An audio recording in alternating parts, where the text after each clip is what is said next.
გორგილაძის 118 ნომერში მცხოვრები სამი ოჯახი ახალი მშენებლობის გამო სასამართლოში დავას იწყებს. 17 სართულიან კორპუსს შეპესე პროგრესი 4 აშენებს. კომპანია მათვისებულ ტერიტორიაზე მცხოვრები ოჯახები ფართით დააკმაყოფილა, თუმცა იმავე ეზოში კიდევ სამი ოჯახი დარჩა, რომელთა საცხოვრებლიდან დაახლოებით 2 მეტრის დაშორებით პროგრესმა მაღლივი კორპუსის აშენება დაიწყო.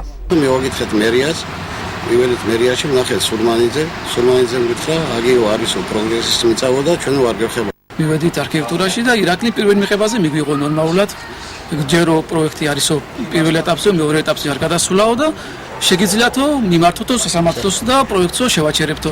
შემოიტანეთო განცხადება, შევიტანეთ განცხადება და ზუსტად ერთი თვე დააგვიანა განცხადებას და არანაირი პასუხი მოვიდა, მაგრამ მოთხოვეთ გიგლა ჯაიანს ეს ყველაფერი. ამ დროს უკვე ნებართო გაცემული იყო ეს გაგვიწელეს დრო, არიან შინაურები, ნათესაური კავშირი გაბაიძესა და სურმანიძეს შორის. საფრთხე გვექნება ყველა კუთხიდან. აკეთებ ბავშვი ყავ, ოჯახი გვაგვაჩნია ყველას და რავი. სართული შენდება 17 სართულიანი, ორივე მხრიდან. და გვეზღუდება, არ შევალიც აღარ გვჩება, გვერდით მხრიდან ფანჯარა აქვს. ფანჯრის მხარეც არის მთლიანად ჩახურული და ჩალუქული. პროგრესი 4-ის დირექტორი ამბობს, რომ აღნიშნული სამი ოჯახისგან ფართით დაკმაყოფილების შეთავაზებაზე უარი მიიღეს.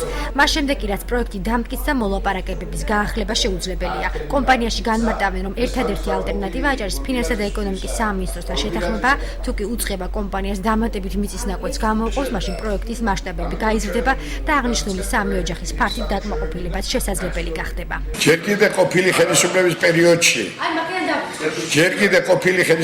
პერიოდში ჩვენზე იყო როგორც თხოვნა, ისე დავალება ადგილობრივი თვითმმართველობის მიერ, რომ უნდა ათვისებული იყო ორი ბარაკის ტიპის საცხოვრებელი მიწის მონაცვლეობა უნდა გაკეთებული იყო იმ რაოდენობის, რაც ესე იგი გზას ეკუთვნოდა.